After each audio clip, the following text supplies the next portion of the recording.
வியாபாரம் வெற்றி பெறணும், அதெல்லாம் ஓகே.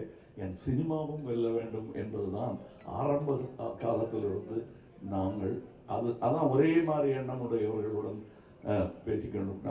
நாங்கள் செட்டில் இருக்கும்போது மணி சார் ஆகட்டும், நடுவில் போய் பேச டைம் இருக்காது. அதுவும் டெக்னீஷியன்ஸுக்கு மேலேயும் கீழையும் பார்த்துக்கிட்டு ஒரு மாதிரி சித்தர் மாதிரி அங்கே அதுக்கு நடுவில் நாங்கள் பேசுறது கூட அரட்டையாக இருக்காது. லஞ்சில் உட்காந்து பேசுறது கூட சினிமாவை பற்றியாக இருக்கும், வேற ஒருத்தர் எடுத்த நல்ல சினிமாவை பற்றியாக இருக்கும்.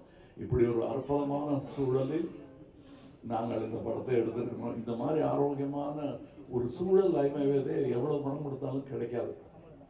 அது எனக்கு கிடைத்தது, ராஜ்கமலுக்கு கிடைத்தது.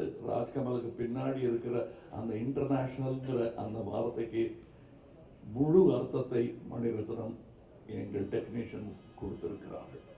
இதில் உள்ள கலைஞர்கள் சின்ன சின்ன பாத்திரம் பண்ணவங்க. ஒரு சின்ன பையன்லாம் ஆக்ட் பண்ணியிருக்காரு, ஒரு 50 படம் பண்ணியிருப்பாரு அந்த பையங்கிற மாதிரி பண்ணியிருக்காரு.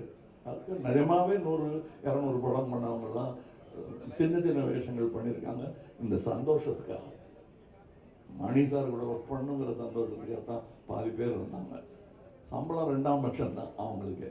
இது எங்களுக்கு தெரிந்த உண்மைங்கிறதுனால சொல்கிறேன். நாம் வையாபுரி மாதிரி ஆர்டிஸ்ட் எல்லாம் நான் கண்டெடுத்தவர். அவர் ஜூனியர் ஆர்டிஸ்டாக இருந்தபோது நாங்கள் கண்டெடுத்து இவர் அப்படின்னு பார்த்து கூப்பிட்டது அவர். இன்னைக்கு அவர் எங்கள் கூடயே பயணம் உட்காந்து சீட்டு கிடைச்சாச்சு, உட்காந்துருக்கோம். அது ரொம்ப கஷ்டம். அந்த நிலையிலிருந்து வந்த அவருக்கு தான் தெரியும். இங்கே ஜோஜோ இல்லை, இப்போ இந்த முன் வரிசை இல்லாமல் இருக்கிற எல்லாருமே என் நண்பர்கள் தான். அவங்களுக்கு இந்த வாய்ப்பு கிடைச்சது எனக்கு பெருமையாக இருக்கு. நீங்கள் படம் பார்த்துட்டு இவங்களெல்லாம் பற்றி நான் பேசுகிறேன். ஏன்னா இப்போ பேசும்போது அவர்கள் பெயரை மட்டுமே குறிப்பிட வேண்டி வரும். அவர்கள் திறமையும் பற்றி பேசுவதற்கு இன்னொரு விழா நடக்கத்தான் போகிறது என்று எனக்கு தோன்றுகிறது. அந்த விழாவில் உங்களிடம் பேசுகிறேன். மற்றபடி எனக்கு உறுதுணையாக இருந்த தமிழ்நாட்டிற்கே நன்றி சொல்ல வேண்டும். நான் மேடையில் பேசும்போது உயிரே உறவே தமிழே என்று சொன்னதற்கான அர்த்தத்தையும் நான் முழுமையாக உணர்கிறேன்.